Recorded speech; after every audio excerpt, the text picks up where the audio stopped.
Le Palais d'Or wasn't just a restaurant. It was a temple for the rich, where chandeliers cost more than most people's homes, and every whisper carried a dollar sign.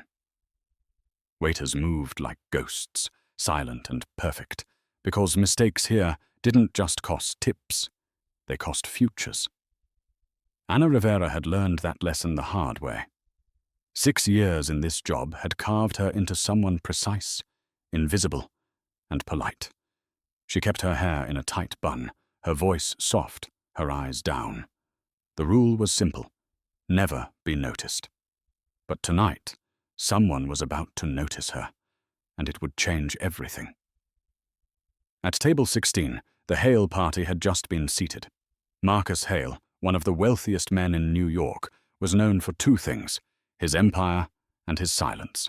Beside him sat his wife, Vivian, beautiful, immaculate, and so cold she could freeze champagne by staring at it. Ana balanced a silver tray as she approached. "Good evening, Mr. Hale, Mrs. Hale. Welcome back to Le Palais d'Or." Marcus gave a polite nod without looking up from his phone.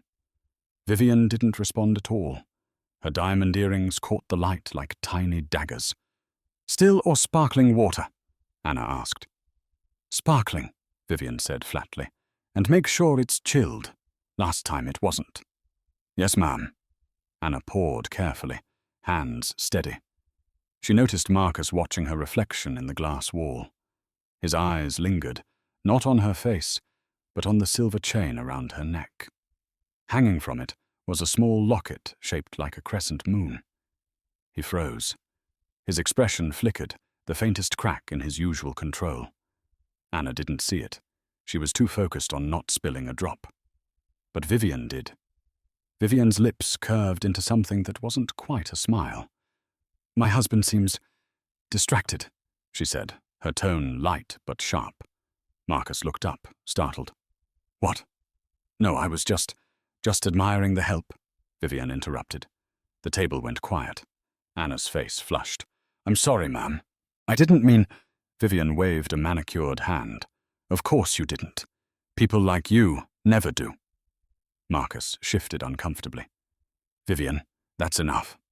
She ignored him, swirling her wine. "Tell me, Miss Rivera, is it? Do you always wear that necklace when you serve guests, or is this a special performance?" Ana hesitated. "It's just a keepsake. My mother's." Something dark flickered in Vivian's eyes, quickly hidden behind a smile. "How sweet." Ana retreated to the service station, heart pounding. Her co-worker Jenna leaned over. "What did she say to you?" "Nothing," Ana whispered. "Just the usual rich people poison." From across the room, Marcus Hale's gaze followed her. The locket. It couldn't be. It looked exactly like one he'd seen before, decades ago.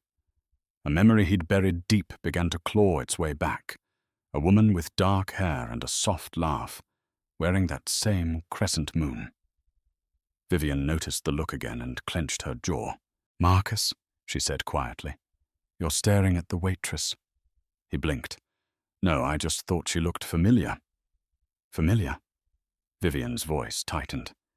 "Do all the waitresses you hire look familiar?" "Vivian," she leaned closer, her words a whisper of venom. "Don't embarrass me tonight."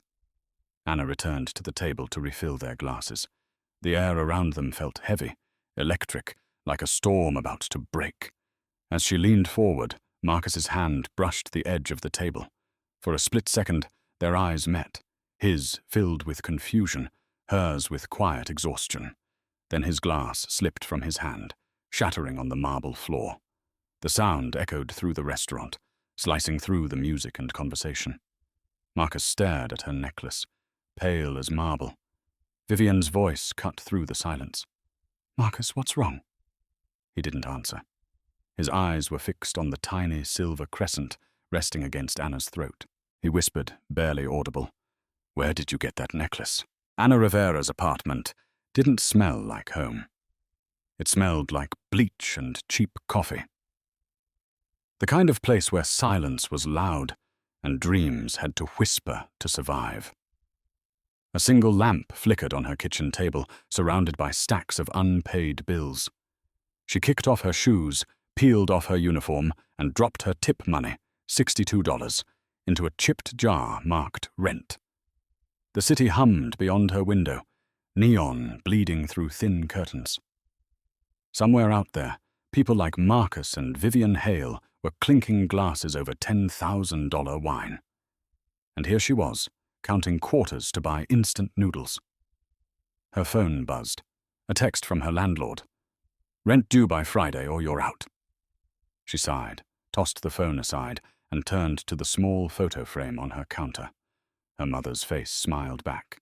Lucia Rivera, warm eyes, a soft grin that always seemed to hide a secret. Anna traced the edge of the glass with her thumb. "You'd probably tell me to quit." "Huh," she whispered. "Find something better." "But you know, we don't get to have better." She opened the drawer beneath the frame. Inside was her mother's locket, the same one Marcus had stared at. She turned it over in her palm. A crescent moon, delicate and old, the silver worn thin by time. It had no inscription, no initials. Just a faint scratch across the back, like someone once tried to carve something out. Her mother had called it the only thing they couldn't take from me. But she'd never said who they were. A sudden knock on the door startled her. She froze. No one visited her this late. She peeked through the peephole, just her neighbor, Mrs. Grant, holding a grocery bag.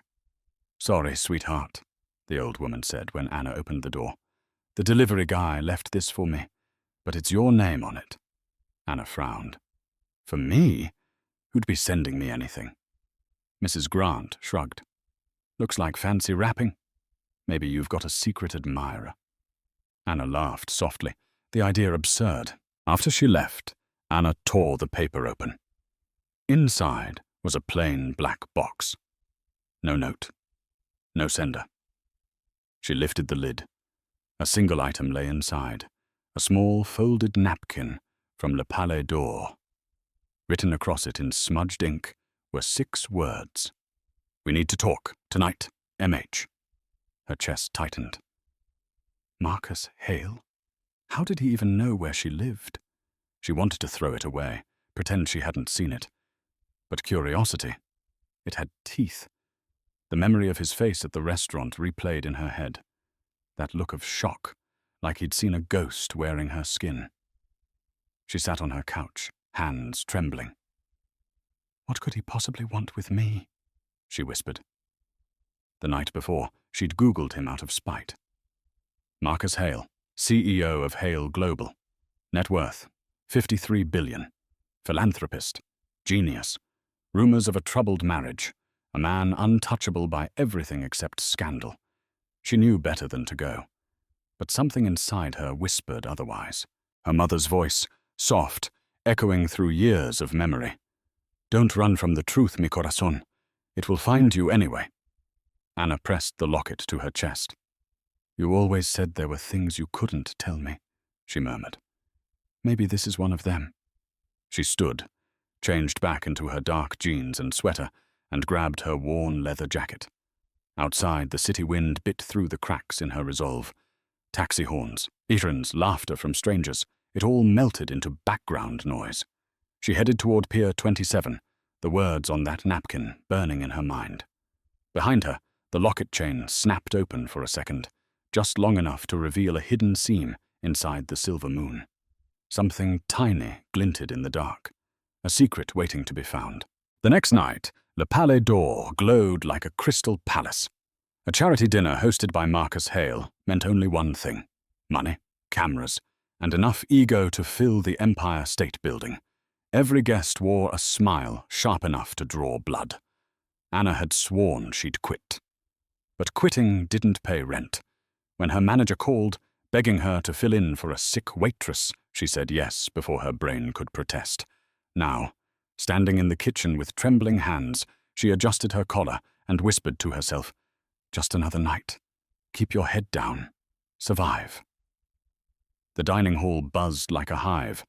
Billionaires, politicians, film stars, everyone trying to outshine everyone else. In the center of it all sat Marcus Hale, his expression calm, detached. Beside him, Vivian sparkled in a gold gown that caught every flash of light. She looked like money carved into human form. Anna tried to avoid their table, but fate, or her manager, had other plans. "Rivera," he barked, "you're on table 1. That's the Hale party. Don't screw up." Her stomach dropped. "Got it." She took a deep breath and stepped out. The moment Marcus saw her, his composure cracked for a heartbeat. He straightened, trying to hide the shock that flickered in his eyes. Vivian noticed. Of course she did. "Still or sparkling?" Anna asked, voice steady. "Sparkling," Vivian replied sweetly. "As always." Anna poured carefully, feeling every eye on her. Vivian's smile didn't reach her eyes. "Tell me," she said, tilting her head. "How long have you been serving here?" 6 years. "That long?" Vivian's laugh was soft, but laced with cruelty. "Most girls your age are working their way up. You seem to be working your way around." A few people at the table chuckled. Anna's face heated, but she kept her voice level. "I'm just grateful to have a job, ma'am." Marcus shifted uncomfortably. "Vivian," she held up a hand. "Relax, darling. I'm just making conversation." Dinner continued, but tension clung to the air like perfume. Anna moved through the motions, clearing plates, refilling glasses, her mind spinning. Every time she looked at Marcus, he was already watching her. During dessert, Vivian leaned forward, her voice a whisper meant to wound. "You should be careful, Miss Rivera. Pretty girls with secrets tend to attract the wrong kind of attention." Anna froze. "I'm sorry?" Vivian's gaze flicked toward Marcus. "Men with guilty consciences can be impulsive. It's tragic, really." Marcus set down his fork. "That's enough." Vivian smiled tightly. "I'm just saying, history has a way of repeating itself." The table fell silent. Cameras flashed from across the room. Anna could feel the humiliation burn through her skin. She turned to leave, her eyes stinging, when Marcus spoke quietly. "Wait." She stopped, half-turned. "Your necklace," he said, voice barely above a whisper. "Where did your mother get it?"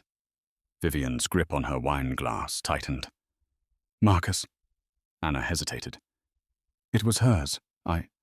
She passed away when I was a kid." "What was her name?" "Lucia Rivera." The sound of that name hit Marcus like a gunshot. The color drained from his face. Vivian's jaw tightened, but she kept smiling for the cameras. Anna looked between them, confused. Do you know her?" Vivian stood abruptly, her chair scraping the marble floor. "We're done here." "Vivian." "Now, Marcus." He rose slowly, his gaze still locked on Anna. "We'll talk later." She nodded faintly, unsure what any of it meant. As the Hales left, whispers rippled across the room. Anna felt hundreds of eyes follow her, dissecting her, judging her. She gathered the empty glasses, heart pounding. Something in Marcus Hale's stare had felt like recognition, like grief, and something in Vivian's had felt like fear.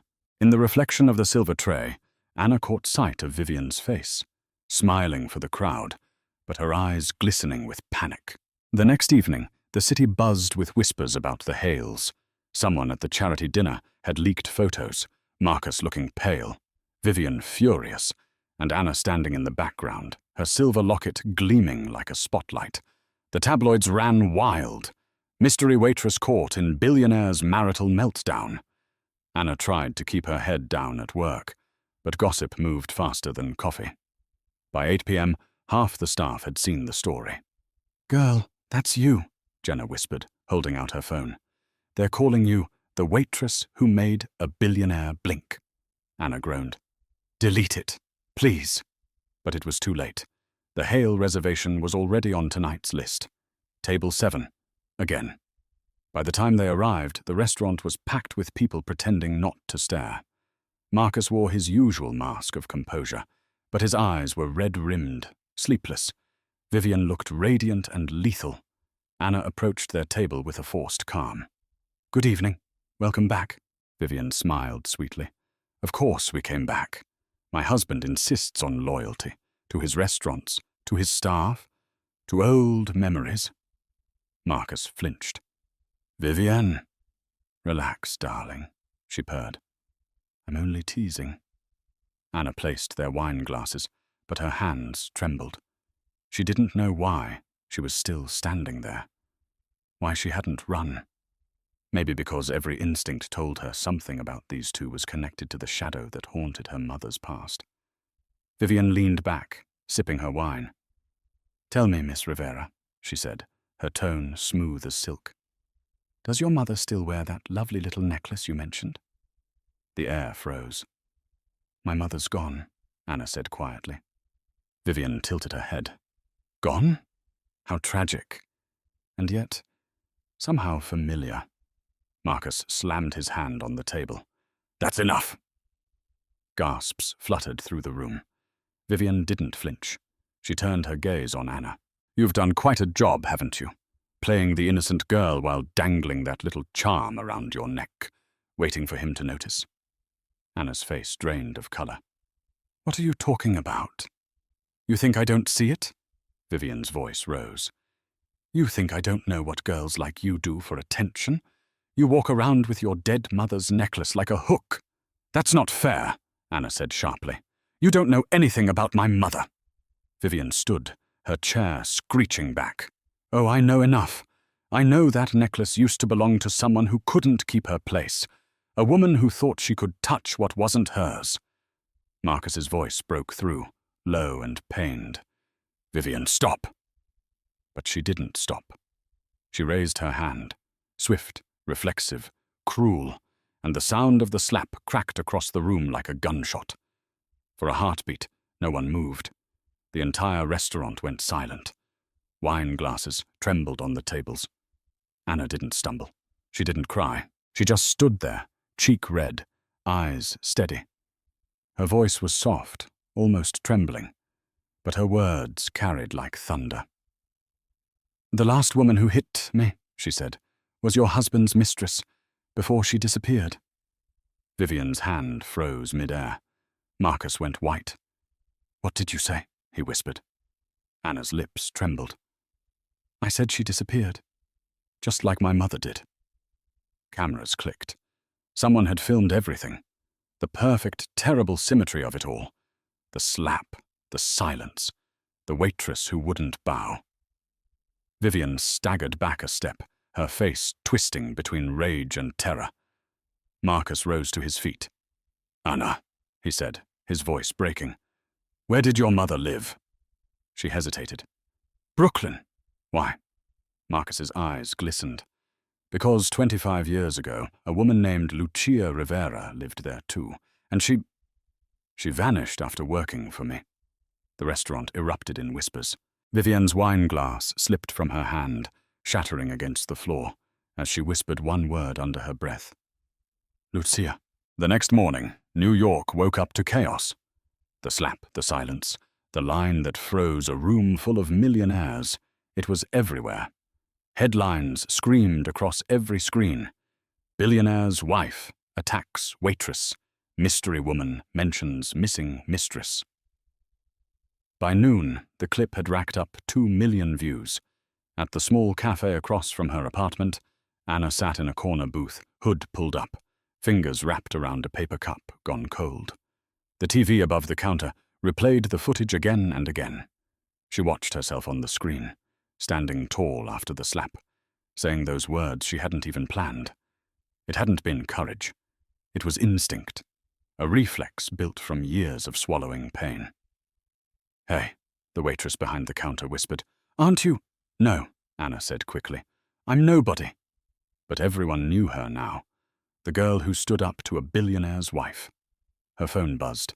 Unknown number. She ignored it. It rang again, and again. Finally, she answered. "Miss Rivera?" The voice was calm, clipped, professional. "This is Officer Dean, NYPD. We'd like to ask you a few questions regarding last night's incident. About the slap. There was a pause. And about your mother, Lucia Rivera. Anna froze. What? Please come in this afternoon. The line went dead. She sat there for a long time, the world around her blurring into noise. Lucia Rivera, a name no one outside her childhood had spoken in years. When she finally made it home, 2 men in suits were already waiting outside her door. One held an envelope, the other a camera. Miss Rivera? She nodded cautiously. You've been terminated from Le Palais d'Or, effective immediately, the first man said. Management requests that you refrain from entering the property again. What? Fired? For what? Getting hit? The man didn't answer. He handed her the envelope and walked off. The other man took photos as she stood there, confused and shaking. Inside the envelope, a termination letter, signed by the restaurant owner, and a non-disclosure agreement from the Hale family's legal team. She laughed bitterly. Of course. Her phone buzzed again. A message this time. No name. Just words. You shouldn't have said her name. Meet me. Pier 27. Midnight. Come alone. Her chest tightened. The same pier. The same message. She hesitated. What if it was Marcus? What if it wasn't? By dusk, the story had mutated online. Some called her a hero. Others called her a liar, chasing fame. Talk shows debated whether the Waitress had fabricated everything. Someone even dug up old records of her mother's death, twisting the facts for clicks. Jenna called that night. Anna, they're saying Vivian filed an assault claim against you. She's calling you violent, unstable. Anna sank onto her bed, staring at the peeling wallpaper. Let her. They have money. I have nothing. Then don't go to that pier, Jenna warned. Please, it sounds wrong. But Anna couldn't let it go. The way Marcus had said her mother's name, it wasn't random. It was grief. It was guilt. She tucked the locket under her shirt, grabbed her coat, and slipped out into the night. The city pulsed around her like a living thing. Sirens, horns, voices. At Pier 27, fog rolled in thick as breath. She waited. Minutes stretched. The sound of footsteps echoed across the wet boards. Marcus Hale emerged from the mist, his face drawn, his coat collar up. He looked like a man haunted. Mr. Hale, she whispered, why am I here? He stopped a few feet away. Because you're not crazy, and because you're right. The woman who disappeared, your mother, was the last person who ever told me the truth. Lightning flashed across the water, revealing tears in his eyes. And I think my wife knows what really happened to her. The wind off the Hudson bit through Anna's thin coat. Fog rolled low across the water, swallowing the city lights behind her. Marcus Hale stood a few feet away, looking nothing like the man from glossy magazine covers.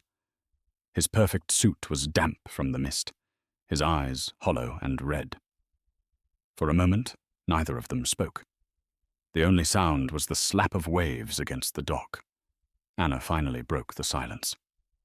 You said you knew my mother. You called her name. Lucia Rivera. Marcus exhaled, a sound caught somewhere between a sigh and a confession. I didn't just know her. She worked for me. 25 years ago, before I built Hale Global. Back when I was still human. What happened to her? He stared out at the water. She was my assistant. Smart. Kind. Too kind. I wasn't married then. Vivian and I met a year later. But Lucia, she changed things. I was a selfish man. She saw good in me when I didn't deserve it. Anna's breath caught. You loved her? Marcus nodded slowly. Yes, and when Vivian found out, everything turned to ash. He turned toward her, eyes glistening. Your mother left me a letter the night she disappeared. Said she couldn't live under the weight of my world. I searched for her for months, and then the police found a body, washed up under the bridge. No ID, no proof. They called it an accident. I believed them because it was easier than the truth. Anna's voice trembled. You think my mother's death wasn't an accident? Marcus's jaw tightened. I think someone made sure I'd never find her again. The fog thickened. Anna wrapped her arms around herself, the chill seeping into her bones. If you believe that, why tell me now? Why risk everything? Because, he said quietly, when I saw your necklace last night, I knew. Lucia wore that same locket the night she left. She told me it was a promise, one I'd never earned. Anna looked down at the crescent moon resting against her chest. It's the only thing I have of her. He nodded. Then you have more than I do.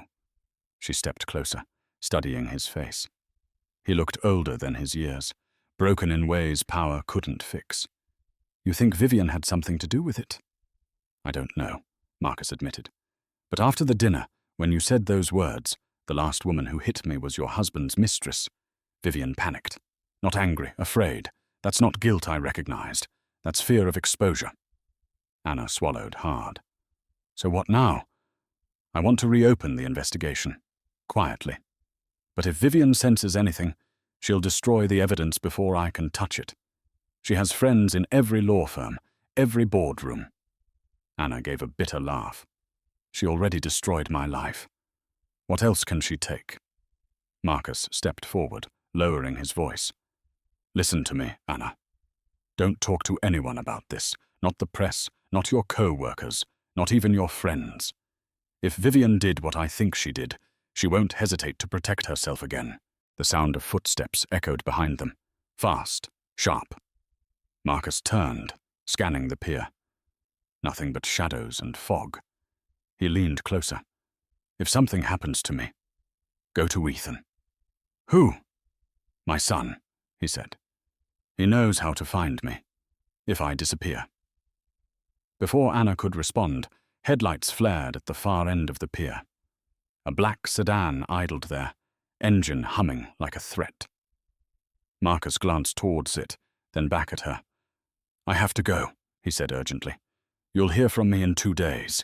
If you don't, his voice trailed off. Then you'll know this wasn't a coincidence. The car door slammed. Tires screeched. Marcus Hale vanished into the fog, leaving Anna standing alone, the cold wind whispering through the empty pier. Behind her, something glinted under the lamplight, a silver cufflink, engraved with a crescent moon. Rain came down in sheets that night, pounding against Anna's window like impatient fists. She hadn't slept. Marcus's words played in her head on repeat. If something happens to me, go to Ethan. Something had already happened. By morning, the news broke. Marcus Hale had been hospitalized after a car accident on the West Side Highway. The official statement said minor injuries, but every photo showed otherwise. A crumpled Bentley, glass scattered like diamonds, and a bodyguard dead at the scene. Anna's hands shook as she read the headline. This wasn't coincidence. This was a warning. Her phone buzzed. A message from an unknown number. Do not go to the police. We know where you live. She dropped the phone, heart hammering. By noon, reporters were camped outside her building. Microphones thrust forward, voices shouting questions she couldn't answer. Did you know Marcus Hale personally? Was your mother involved with him? Are you the reason his marriage is falling apart? She ran until her lungs burned, ducking into a small park by the river. The same river that had taken her mother. She sat on a wet bench, gripping her locket so tightly it left a mark in her palm. What am I supposed to do, Mum? She whispered. Every time I get close to the truth, someone tries to bury it again. That's when a voice behind her said, Then stop trying to do it alone. She turned sharply. A man in his early 30s stood there, dark hair, sharp eyes, tailored coat. The resemblance was unmistakable. Marcus's son. Ethan Hale, he said, offering a faint smile. I believe my father told you about me. Anna didn't take his hand. He said to find you if something happened to him. Ethan nodded. Then you found me just in time. They sat across from each other as the rain softened into drizzle. Ethan spoke quietly, every word measured. My father's accident wasn't an accident. Someone tampered with the brakes. The police won't say it, but I have sources inside HPD. He was targeted. By who? His jaw tightened. My mother. Anna flinched. You think Vivian? I know Vivian, he interrupted. She's capable of anything when she's cornered. My father's affair with your mother nearly destroyed her reputation years ago. If the truth resurfaces now, she loses everything. Money, status, control. Anna stared at him. You sound like you hate her. He gave a humorless laugh. You grow up in that house. You learn what hate feels like. He pulled out a folder from his coat, setting it on the bench. Inside were old police reports, faded photographs, and one familiar face, Lucia Rivera. Anna's throat closed. Where did you get these? My father kept everything, Ethan said. Every clipping, every photo, every hole from the night she disappeared. He was obsessed, and when I looked deeper, I found something else. He handed her a single sheet. It was a payment receipt, $50,000 wired from Hale Global to a private investigator the same week Lucia's body was found. Anna stared at the signature. Vivian Hale. Ethan nodded. My father never saw that document. She made sure of it. Anna felt sick. So she paid to have my mother found. Ethan's voice darkened, or to make sure she never was. The sound of thunder rolled over the water. Anna closed the folder, her heart pounding. If what you're saying is true, then Vivian had her killed, and she's still out there. Ethan's gaze softened. Then we expose her. Together. For the first time, Anna felt something close to hope. But deep down, a whisper of doubt crept in. She didn't really know this man, or what he truly wanted.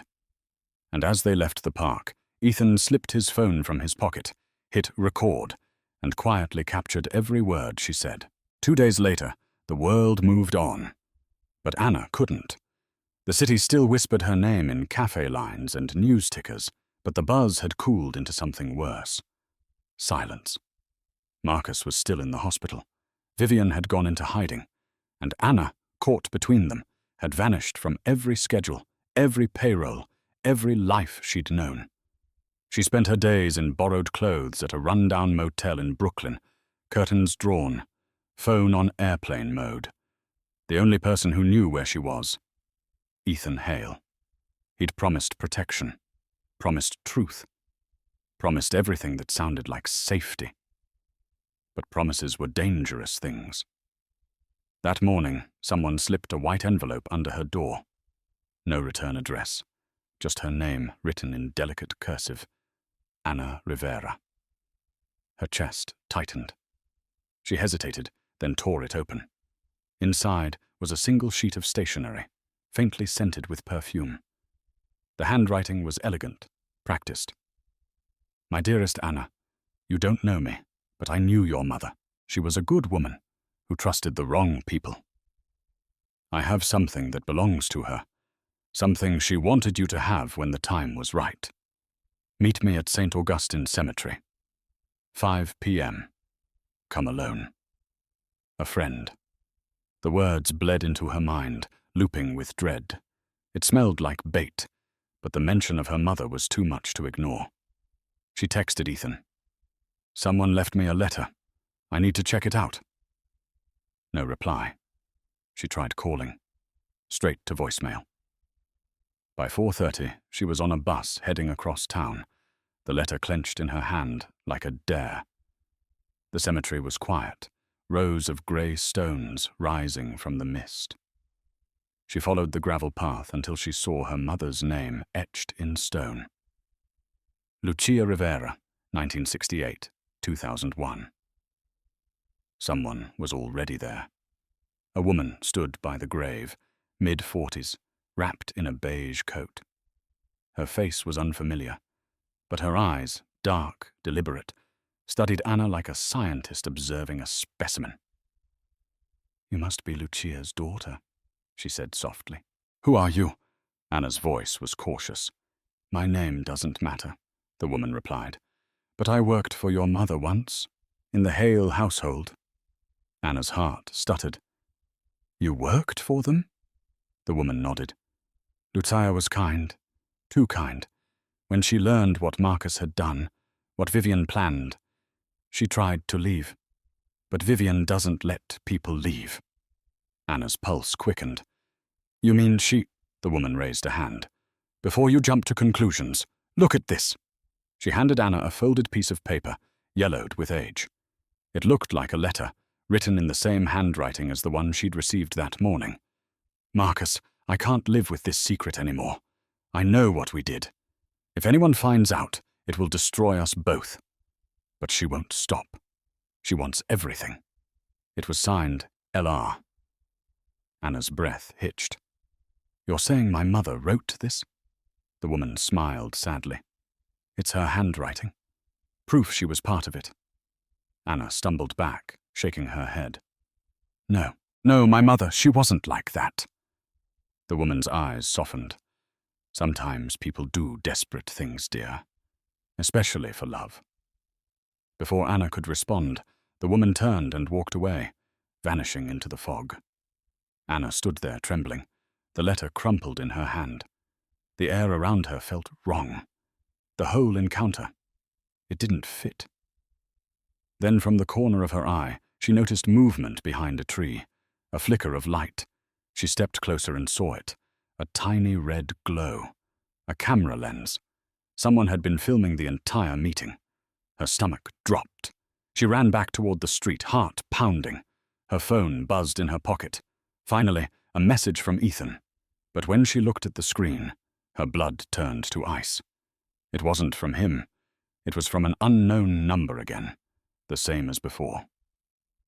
One sentence, now you know what your mother really was. The next day dawned grey and brittle. Anna hadn't slept. The letter still burned in her hands.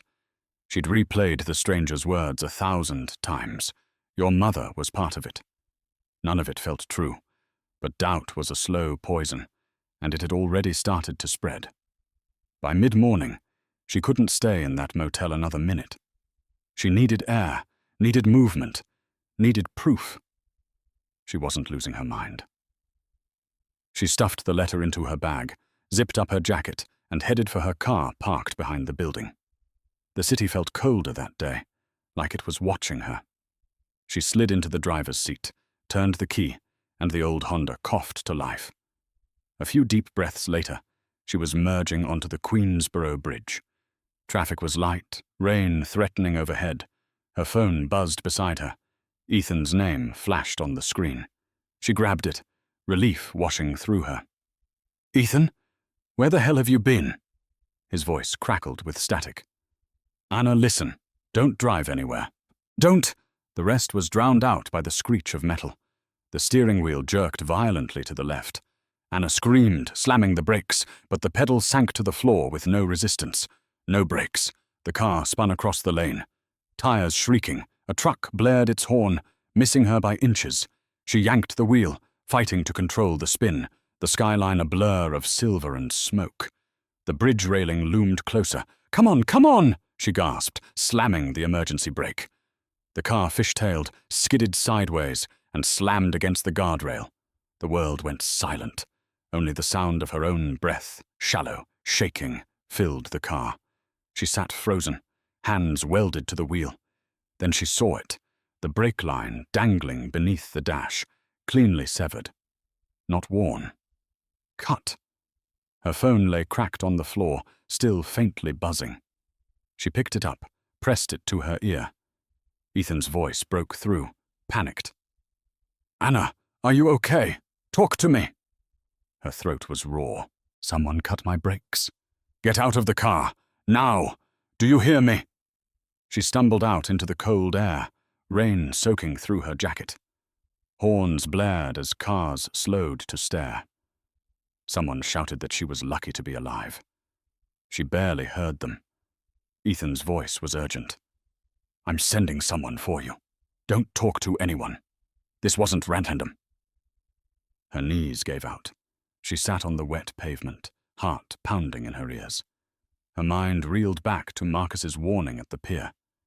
If something happens to me, go to Ethan. It wasn't just about him. It was about her. The police arrived within minutes. A young officer crouched beside her. "Ma'am, did you notice anyone near your vehicle this morning?" "No," she whispered. But whoever it was knew exactly what they were doing. The officer frowned, glancing toward the underside of her car. "That's a clean slice. Mechanic's work."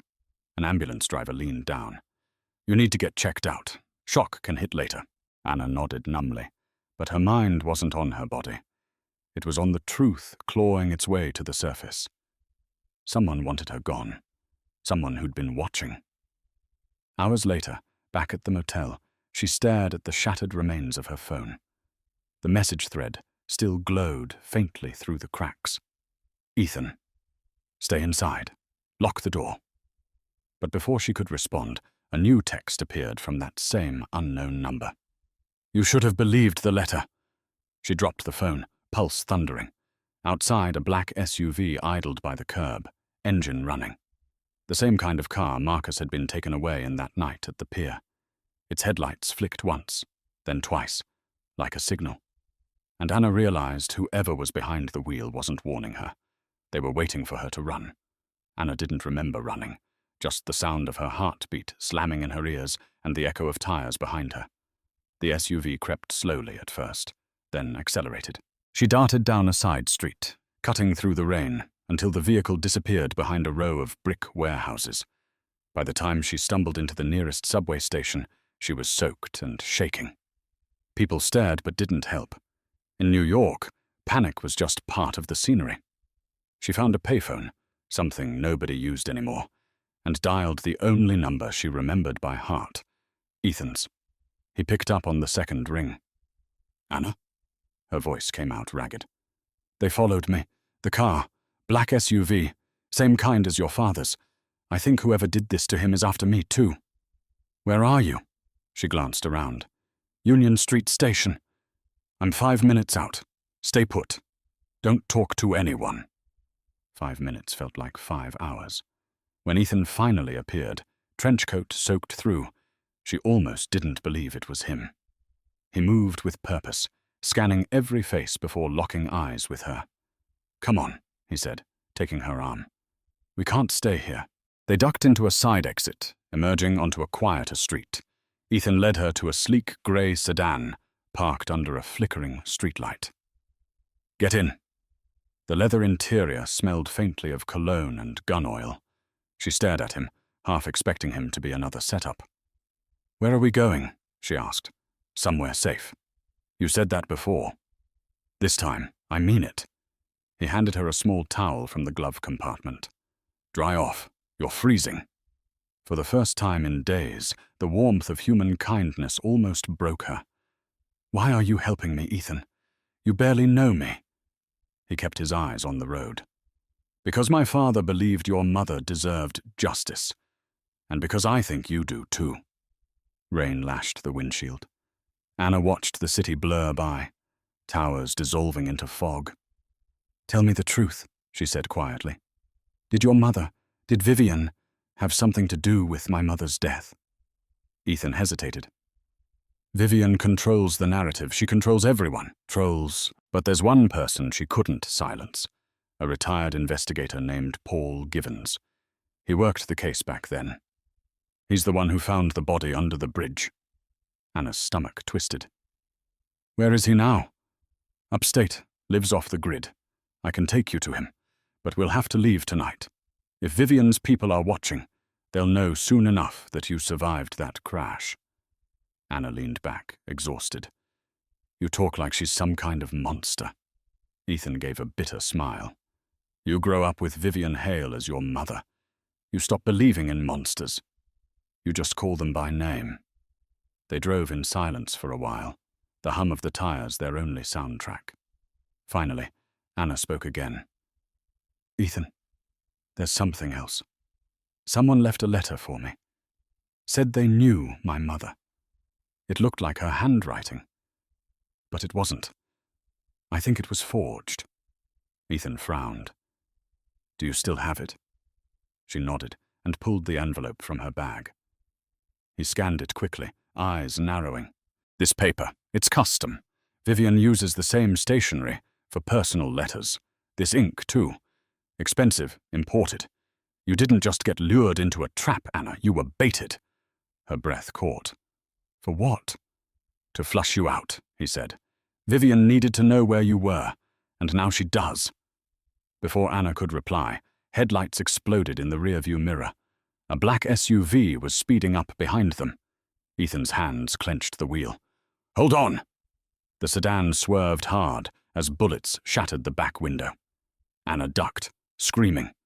Glass rained over her shoulders. Ethan slammed the car into a narrow alley. Tires screeched, metal scraping concrete. They barely stopped before hitting a dumpster. For a long moment, there was only silence. Then Ethan exhaled shakily. They're not going to stop, Anna. Whoever's behind this isn't just protecting Vivian. They're protecting something bigger. And from the back seat, unnoticed until now, a cell phone buzzed, its caller ID flashing one word. Vivian. The ringing wouldn't stop.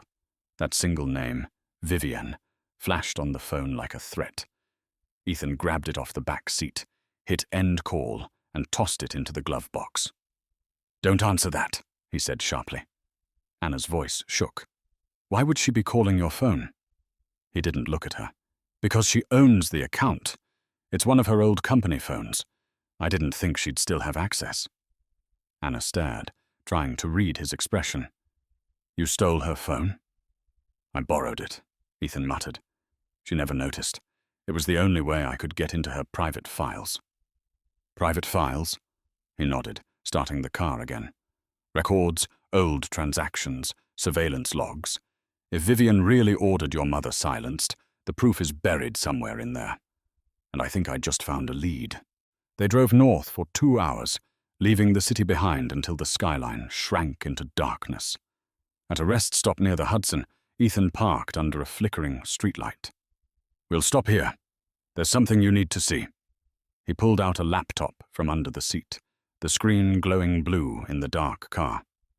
I hacked into Hale Global's legal archives last night. The files are encrypted, but one folder stood out. Our case, 2001, the year your mother died. Anna leaned in, her heartbeat drumming in her ears. What's in it? He clicked through the folders until a scanned image appeared. A faded death certificate. Lucia Rivera. Cause of death. Accidental drowning. Anna's throat closed. That's not new. I've seen that report. Not this one, Ethan said quietly. Look closer. Near the bottom, 2 signatures glowed faintly under the glare of the laptop screen, one from a police lieutenant, the other from Vivian Hale. Anna's breath hitched. Why would she sign a death certificate? She shouldn't have been able to, Ethan said. That's what's wrong. That's the signature of a civilian sponsor. It means she funded the investigation that ruled your mother's death an accident. He looked at her. She paid them off. Anna's world tilted. You're telling me she bought the conclusion? Ethan nodded. My mother's always believed that control is a currency. Pay enough and the truth disappears. Anna slumped back against the seat, eyes burning. She killed her. She killed my mother, and no one did anything. Ethan reached out, his hand resting lightly on her shoulder. That's why we're not stopping.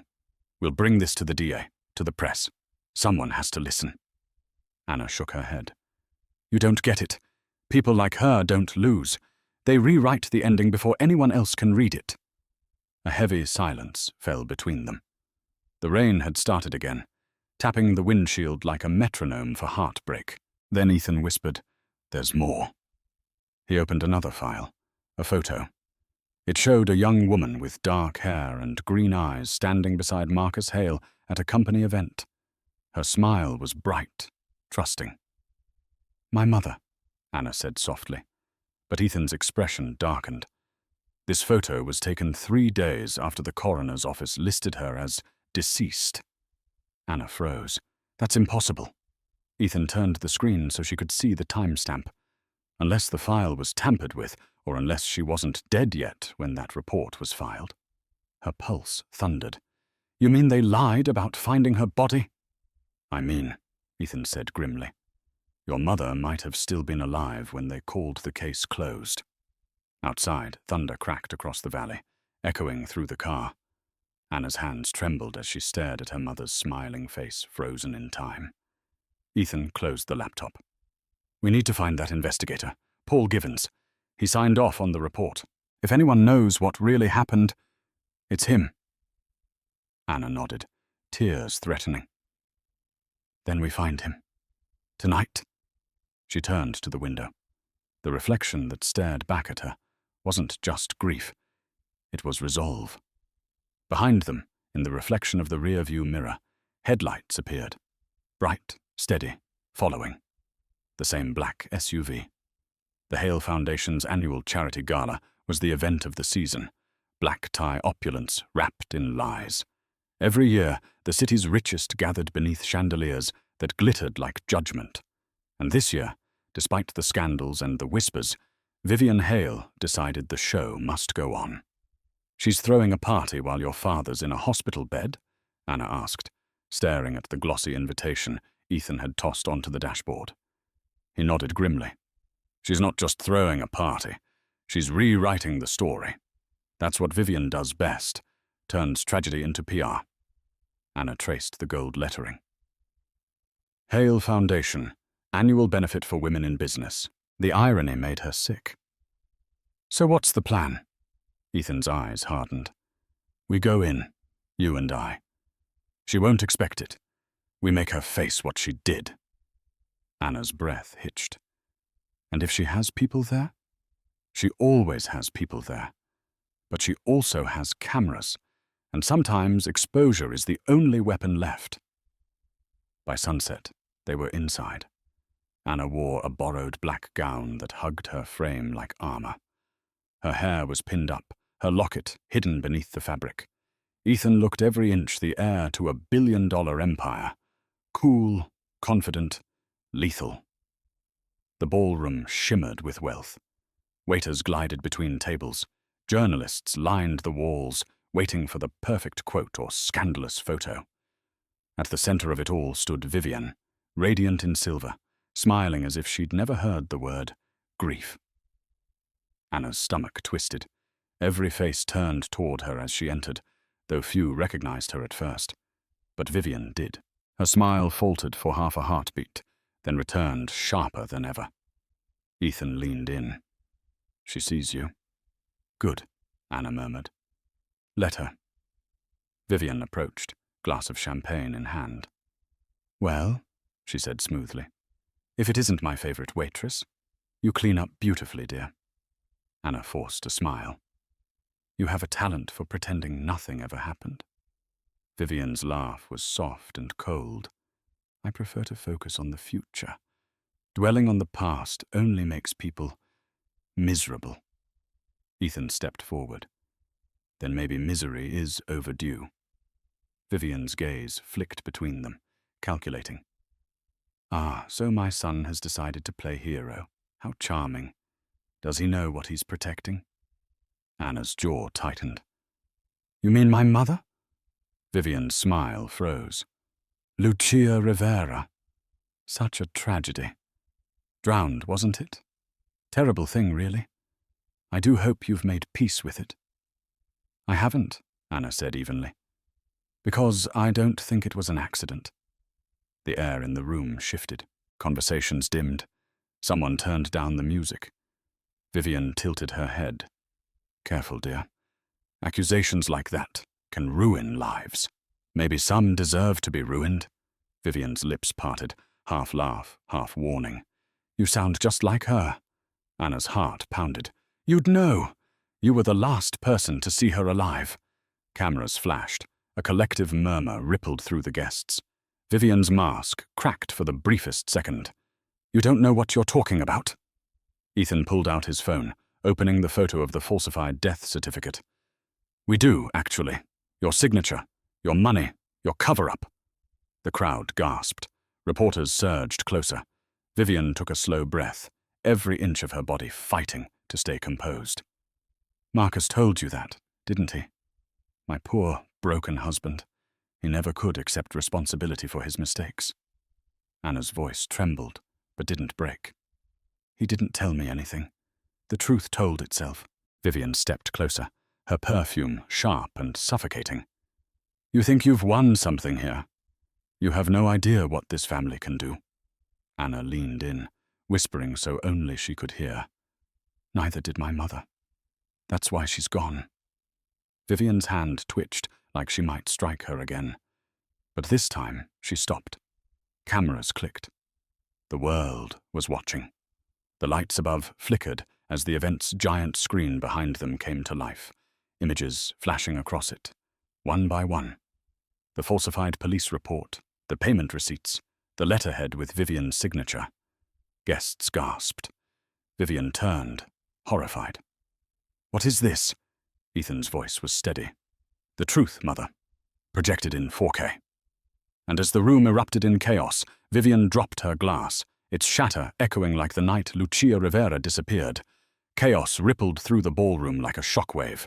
Reporters surged forward, cameras flashing, voices overlapping. Questions, accusations, disbelief. The massive screen still looped the documents Ethan had projected. The death certificate, the payoff receipt, the police memo stamped, "Case closed." Vivian stood frozen in the center of it all, her perfect world cracking under the weight of truth. For the first time, she looked small, terrified even. Anna felt her pulse in her throat, adrenaline mixing with grief. Every breath she took felt like breaking glass.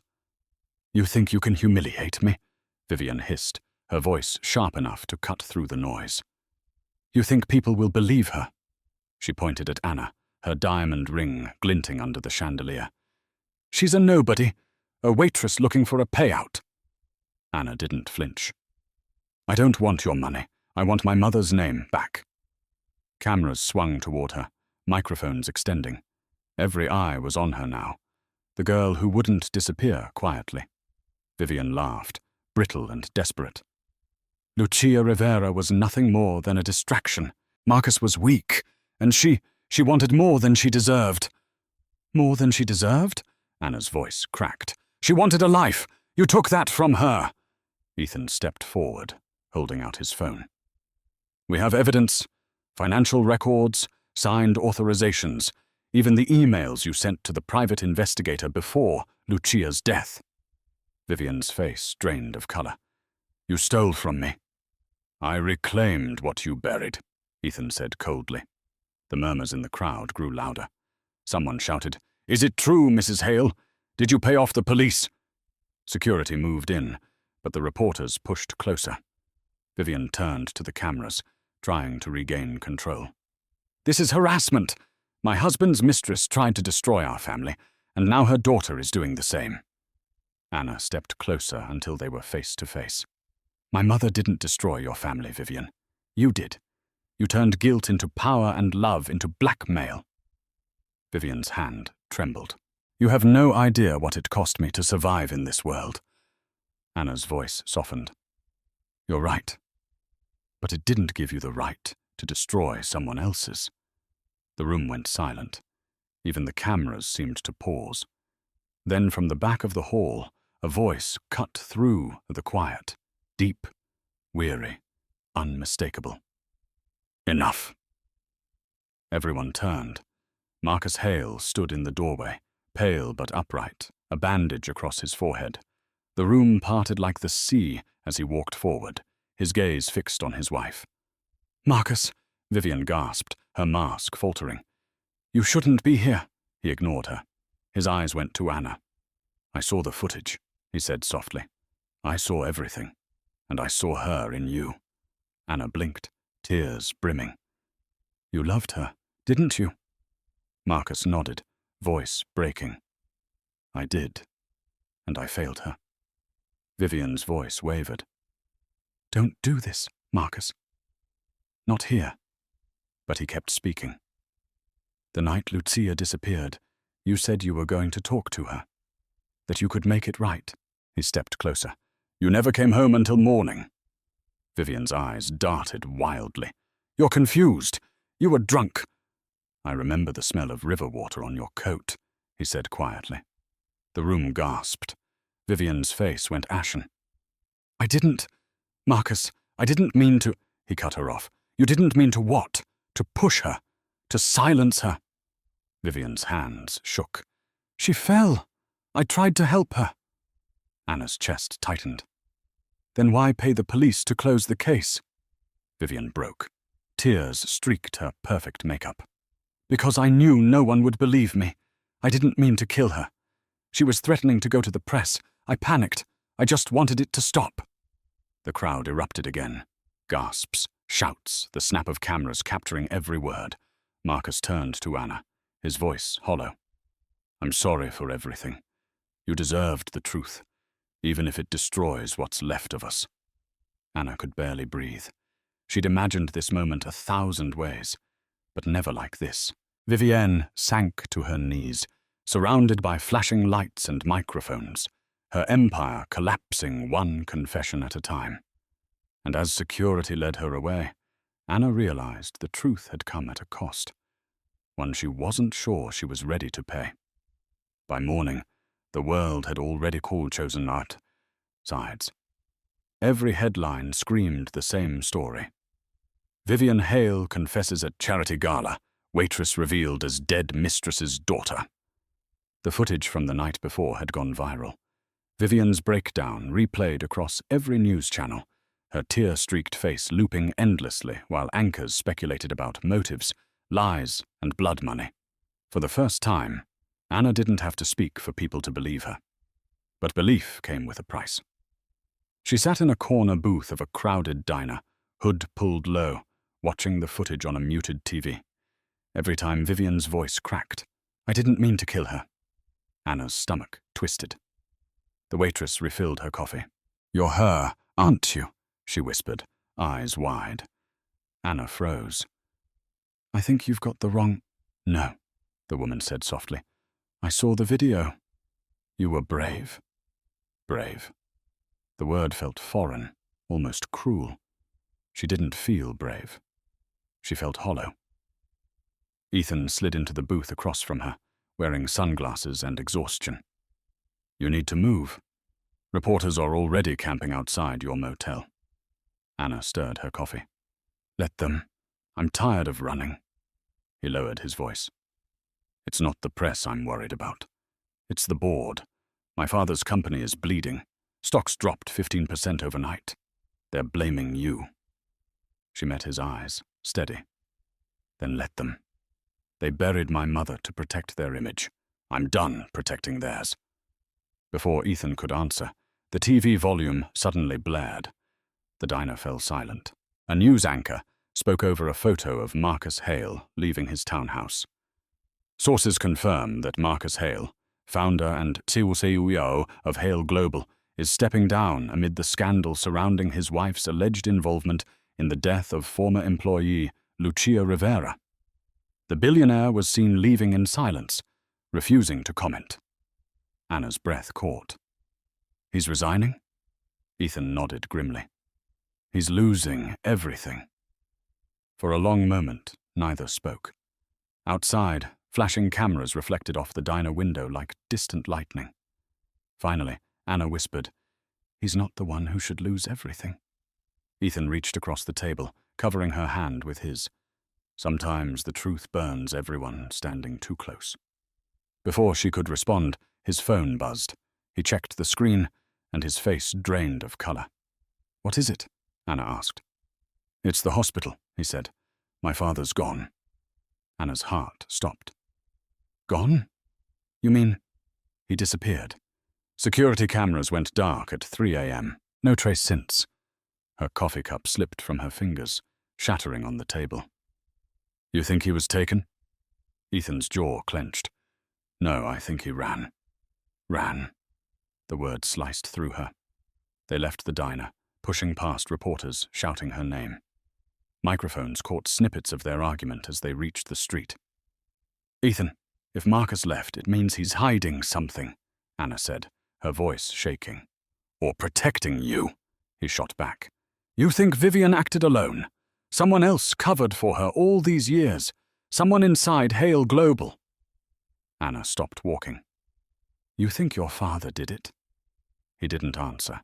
His silence said everything. By afternoon, the stock market crashed further.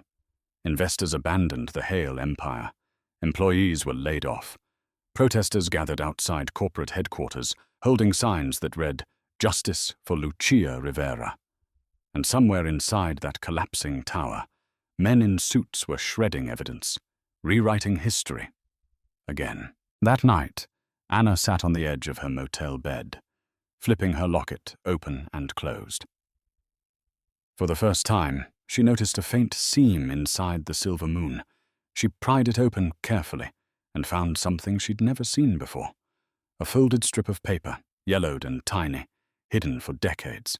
She unfolded it with trembling fingers. 2 lines of handwriting glowed faintly under the lamplight. If you're reading this, the truth didn't die with me. Find the woman with my eyes. She's closer than you think. Anna's heart pounded.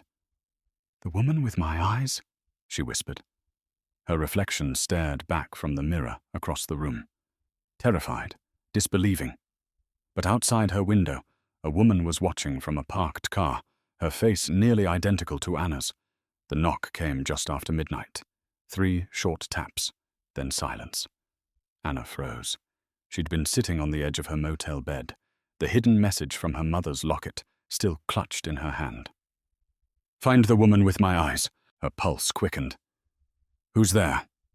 A pause, then a calm, familiar voice. It's me. Ethan. Relief flooded her for a moment.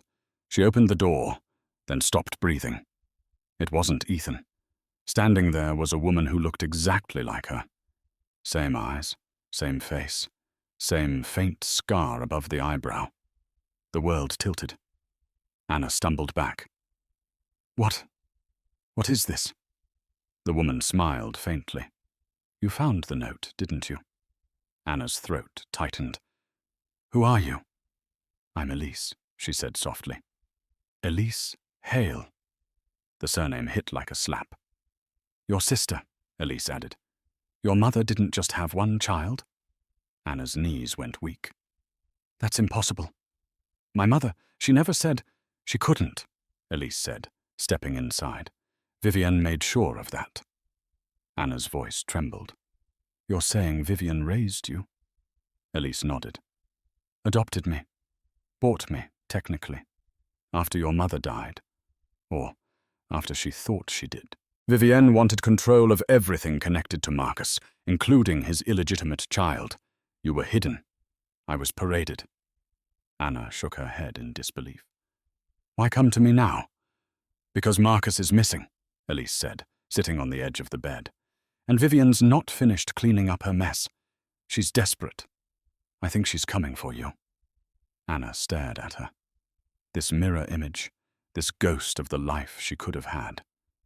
Why would you help me? Elise's smile faded. Because she's coming for me too.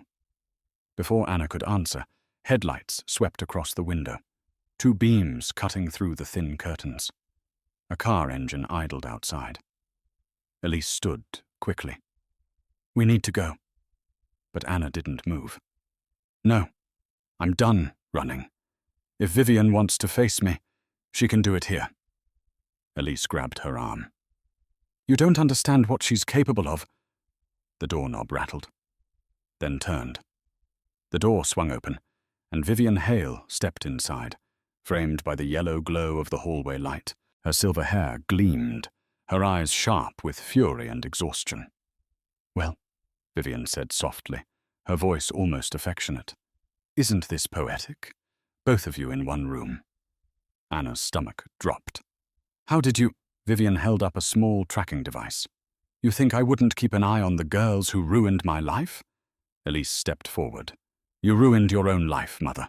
Don't call me that, Vivian snapped. Her gaze darted between them. You have no idea what I sacrificed to keep this family intact. Anna's voice trembled. You killed my mother. Vivian's smile returned, a small, cruel curve. Your mother was weak. She wanted to expose Marcus. I did what I had to. You pushed her, Anna whispered. Vivian shrugged. She slipped, but I didn't pull her back either. The silence was suffocating. Rain hammered the window. Then, without warning, Elise lunged at Vivian, fury exploding after years of silence. You destroyed us! Vivian stumbled back, crashing into the nightstand. A lamp shattered. She reached out blindly, grabbing for balance, and her hand closed around something sharp, a broken shard of glass. Stop! Anna screamed, but it was too late. Vivian swung wildly, slashing across Elise's arm. Elise cried out, stumbling back. Blood streaked her sleeve. Vivian's chest heaved. You don't get to judge me, either of you. You're both the proof of my humiliation. Anna moved between them, trembling. You wanted control so badly, and now look at you. You're just a scared woman holding a broken piece of glass. Vivian laughed, a sound more like a sob. You think this ends with me? Her hand slipped. The glass fell, slicing her own wrist as it shattered against the floor. Anna caught her before she fell, pressing a towel against the wound. Stay with me. Vivian's eyes fluttered. Tell Marcus, I never meant to kill her. As sirens wailed in the distance, Anna realized that mercy was sometimes the cruelest truth of all. Vivian Hale's blood stained the motel carpet like a signature she couldn't erase. By the time the paramedics arrived, she was still conscious. Barely. Anna sat beside her, pressing a towel against the wound, while Elise stood by the door, pale and shaking. Ma'am, we need you to step back, one of the medics ordered.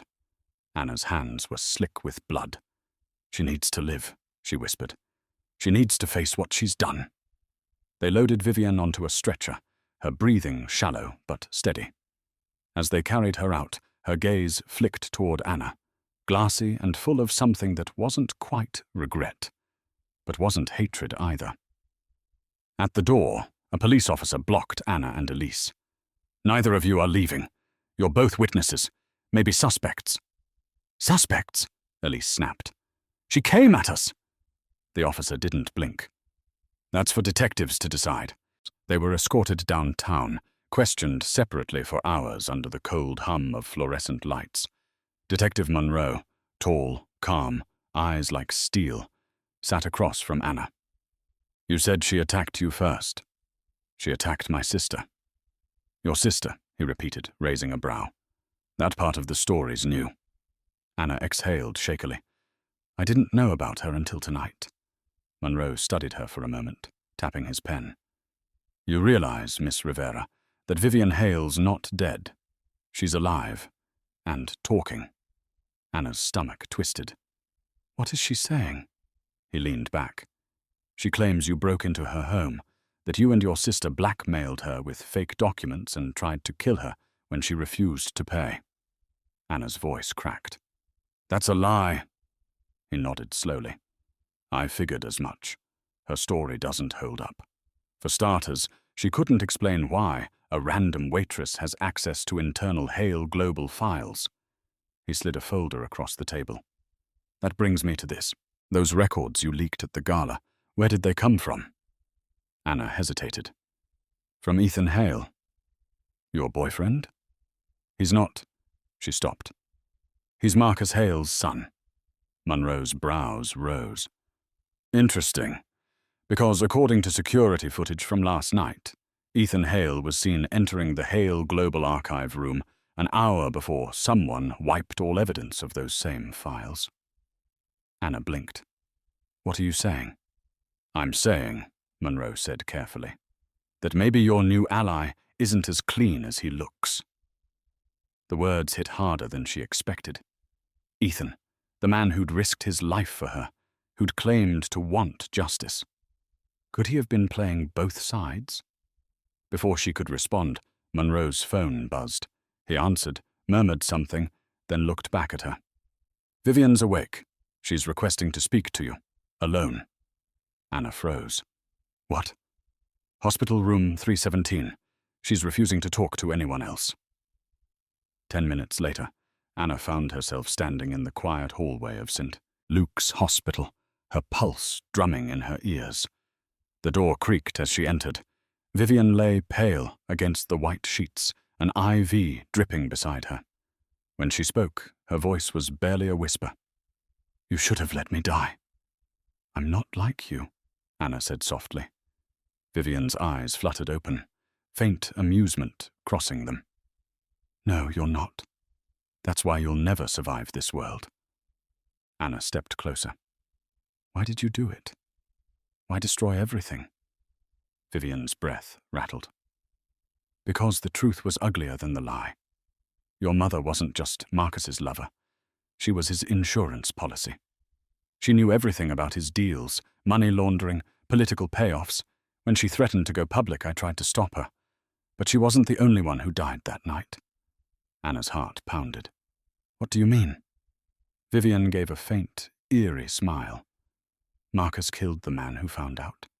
His best friend. That's why he ran." The monitors beeped faster. Nurses rushed in as Vivian's eyes rolled back, her voice fading to a whisper. "You're chasing the wrong ghost." And for the first time, Anna realized the monster she'd been hunting might not be Vivian Hale at all. 2 days after Vivian's collapse, the world moved on. Too fast. Too easily. The tabloids swapped her name for newer scandals. The Hale mansion was shuttered behind police tape. And somewhere in all that chaos, Anna sat in a small law office across from a man who looked far too calm for someone delivering a bombshell. "Miss Rivera," said the attorney, adjusting his glasses, "Marcus Hale's estate has left certain provisions for you." Anna frowned. "His estate? You mean he's—" "Not deceased," the attorney interrupted, "but legally declared missing, which allows for the execution of his contingent directives." Ethan sat beside her, silent, tense. He hadn't said much since the hospital, since the detectives started circling him with questions he refused to answer. The lawyer continued, sliding a folder across the table. "Mr. Hale left a letter and a notarized document transferring 49% of Hale Global's equity to you." Anna blinked. "That's impossible. Why would he—" "He claimed you were his daughter," the man said, "the rightful heir to what was taken from your mother." Ethan finally looked up, voice low. "He didn't even leave me that much." Anna could barely hear him over the rush of blood in her ears. "You're telling me I'm about to own half of a billion-dollar empire built on lies?" The lawyer closed his briefcase. "You're telling me I'm just the messenger." When he left, the silence between them stretched taut. Ethan leaned forward. "You know what this means, don't you?" Anna shook her head. "It means I'm holding the same poison that killed her." "It also means power," he said quietly. "You can fix what they broke, expose what's left." She studied his face. "You sound like him." He hesitated, then stood. "Maybe I am him. Maybe we all are." Before she could answer, her phone buzzed. Unknown number again. She hesitated, then answered. A distorted voice came through. "Congratulations, Miss Hale." Her blood ran cold. "Who is this?" "Let's just say your inheritance has strings attached." "What do you want?" "Not what. Who?" The line went dead. Ethan grabbed the phone. "We can trace that." "Don't," Anna said sharply. "Every time I chase one ghost, another one appears." He looked at her, eyes dark. "Then what are you going to do?" "I'm going to burn their empire from the inside." Later that night, she walked through the marble corridors of Hale Global for the first time. Cameras followed her every step. Some employees stared, whispering. Others avoided her gaze entirely. The boardroom smelled of fear. At the head of the table sat a grey-haired man, Richard Cole, acting CEO and Marcus's oldest partner. "Miss Rivera," he said smoothly, standing. "Or should I say Miss Hale now?" "I'm not changing my name," Anna replied. "Understandable. The Rivera name certainly carries weight these days." He smiled thinly. "However, we do need to discuss your next move. The company is fragile. If you make a mistake, thousands lose their jobs." "Then tell them to thank Vivian," Anna said. "She's the one who buried the truth." Cole's smile didn't fade. Vivian did what Marcus told her to do. The room went still. Anna stared. You're saying he ordered her to cover it up? Cole adjusted his cufflinks. Every story needs a villain. Marcus was smart enough to let his wife play the part. Her pulse quickened. You're lying. He shrugged. Then why do you think he left everything to you? Not guilt. Strategy. You're his insurance policy now. The door opened behind her. Ethan stood there, expression unreadable. He's right, he said softly. My father always made sure someone else took the fall. Anna's world tilted again. You knew. Ethan met her eyes. I suspected. She felt the ground disappear beneath her. All the answers she'd fought for, all the blood she'd seen spilled. It was all just another Hale family performance. And for the first time, Anna realized her inheritance wasn't fortune or justice. It was a curse. By winter, the Hale name had become poison. The once gold tower of their empire now loomed like a tombstone over Manhattan. Protesters lined the sidewalks, chanting for justice. The world wanted answers, and now, so did the law. The trial began on a grey Monday morning. The press called it the case that shook the billionaires. Inside the courthouse, marble floors echoed with every footstep of the fallen elite. Anna sat at the witness table, nerves coiled tight. The courtroom smelled faintly of wood polish and tension. Vivian sat across from her, pale but defiant, a silk scarf hiding the faint scar on her wrist. Ethan was in the second row, unreadable behind dark eyes. The prosecutor rose first. Mrs. Hale, he said, do you deny being present the night Lucia Rivera died? Vivian's voice trembled but held firm. I was there, but I didn't kill her. Marcus did. A wave of murmurs rippled through the room. Anna froze. The prosecutor leaned forward. You're saying your husband murdered his mistress? Vivian nodded slowly. He was afraid she'd expose him. He asked me to meet her, to reason with her. But when I arrived, he was already there, angry, drunk. He grabbed her by the arm. She tried to break free. The railing gave way. She fell. Anna's hands clenched. That's a lie. The judge's gavel cracked. Miss Rivera, you'll have your turn. Vivian continued, voice shaking. Marcus made me promise to stay quiet. He said if I didn't, he'd destroy me too. I spent 20 years protecting a man who never deserved it. The defense attorney stood. Mrs. Hale, why come forward now? Vivian's eyes flicked toward Anna. Because she reminds me of her, and because Marcus is gone. Maybe now I can finally stop pretending. Anna's heart pounded in her ears. Every word felt wrong, polished, rehearsed, too clean. When it was her turn, she rose, palms trembling. Your Honor, my mother didn't fall. She was silenced. Vivian Hale admitted that once already. Objection, the defense barked. Unverified statement. The judge frowned. Sustained. Anna swallowed hard. Then let me show you something verified. She held up a small flash drive. Security footage from the Hale archives. Recovered last week. The prosecutor nodded to the clerk. The lights dimmed as the video flickered onto the screen. Grainy, black and white footage from 25 years ago. The Hale pier. Marcus and Vivian arguing. Lucia's voice faint in the background. You can't keep this hidden forever, Marcus. The image shook as Marcus turned, shouting something lost in the wind. Vivian grabbed Lucia's arm. There was a struggle, a scream. Then the camera went dark. Gasps filled the room. Anna's voice wavered. It wasn't an accident. It wasn't just one of them. It was both. The prosecutor stepped forward. Your Honor, the state requests immediate review of the recording's authenticity. But before the judge could respond, Vivian stood. Don't bother. All eyes turned to her. Her voice broke. He did it. But so did I. I could have pulled her back. But I didn't. Because I wanted her gone. Because I wanted my life back. She looked directly at Anna. I've lived with that ghost every day. And now she's sitting in front of me. The room went silent. The gavel struck once more. Court will recess for sentencing review. As the crowd erupted, Vivian was led away, shoulders shaking but unresisting. Cameras flashed like lightning around her. Ethan approached Anna quietly. "It's over." She shook her head. "No, it's never over. My mother deserved more than a confession bought by guilt." He touched her shoulder. "Then take what's left and make it mean something."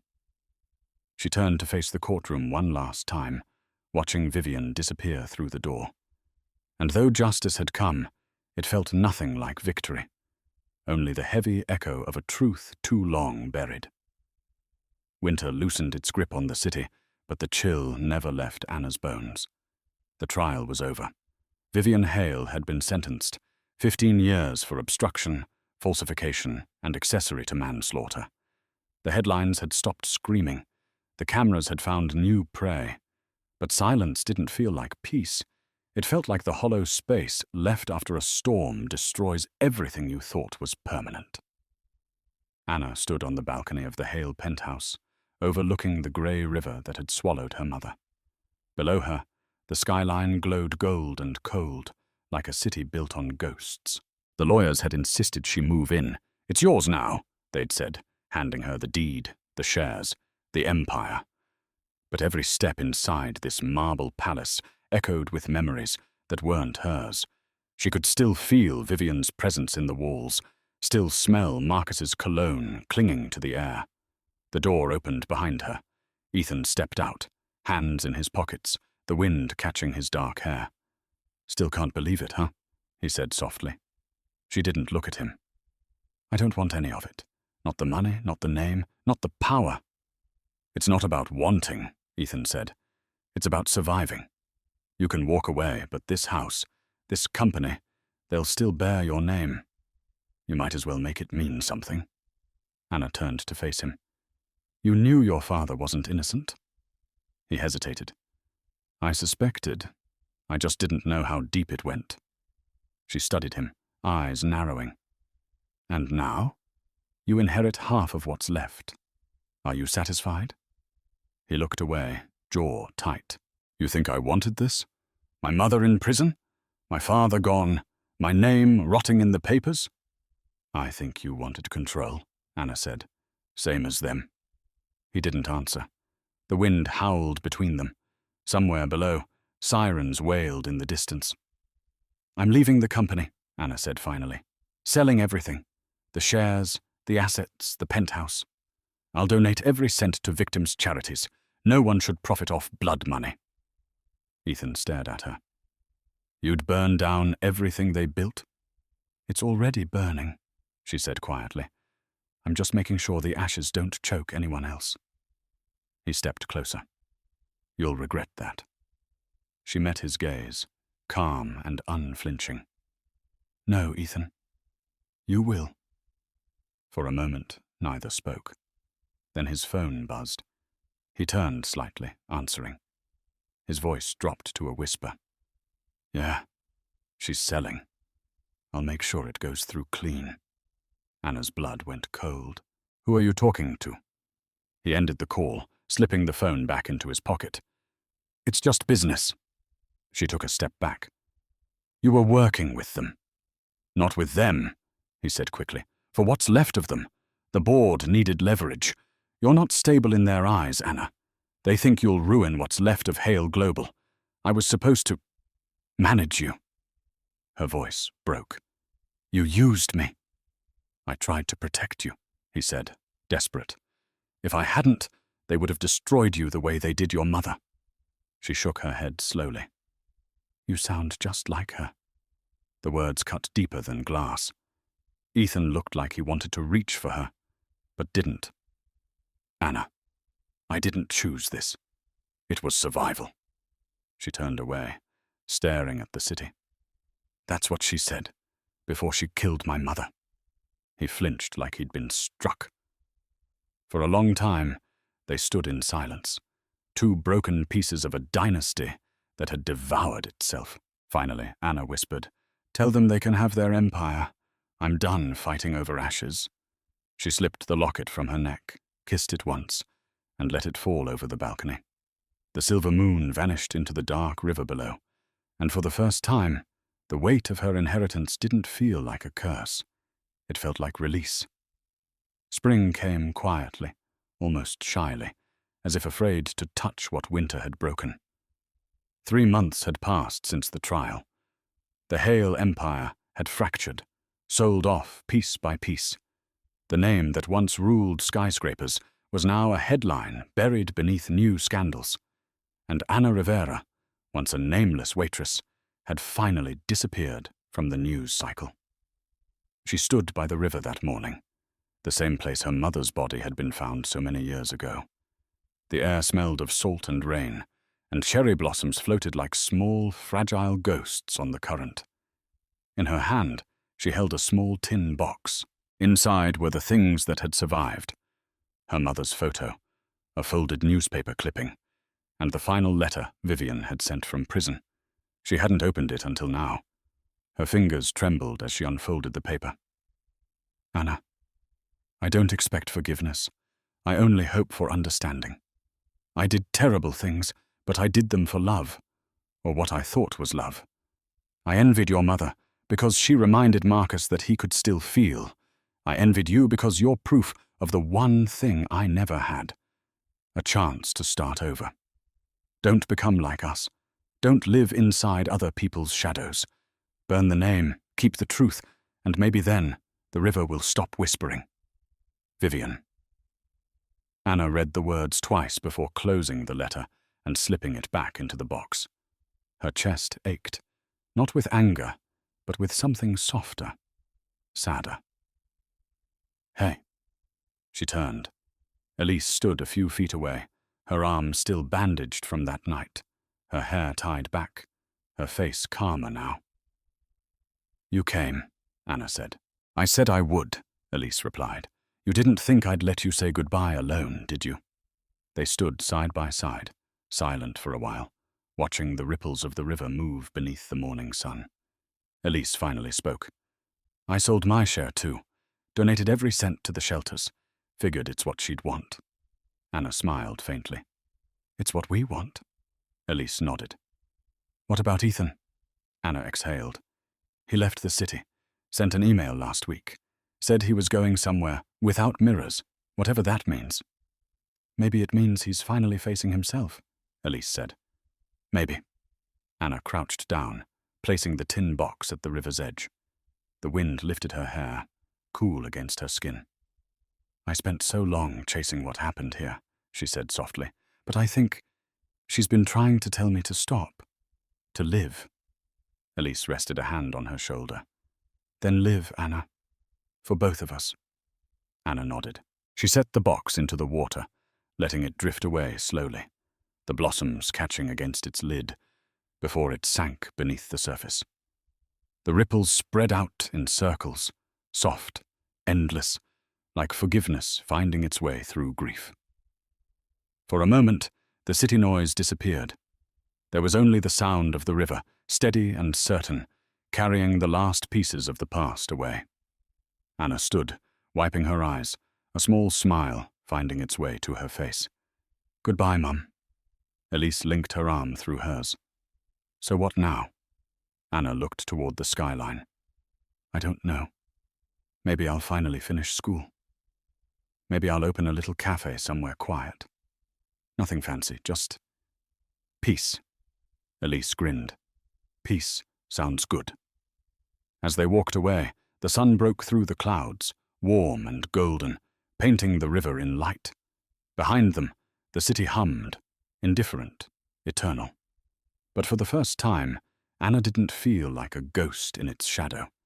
She felt alive. She glanced up, whispering a promise to the sky. "No more secrets. No more pain. I'm free." And somewhere in the current, beneath the reflection of the morning light, a silver locket shimmered one last time, before the river carried it home. So that's how the story ends, my friends. If you're still here, watching or listening right up to this moment, maybe something in Anna's journey touched your heart. Maybe it reminded you of a pain you've carried, or a truth you've been too afraid to face. This story isn't just about betrayal or revenge. It's about letting go. It's about choosing peace when the world keeps handing you chaos. The Stoics used to say, "You cannot control what happens to you, only how you respond to it." Marcus Aurelius wrote, "The best revenge is not to be like your enemy."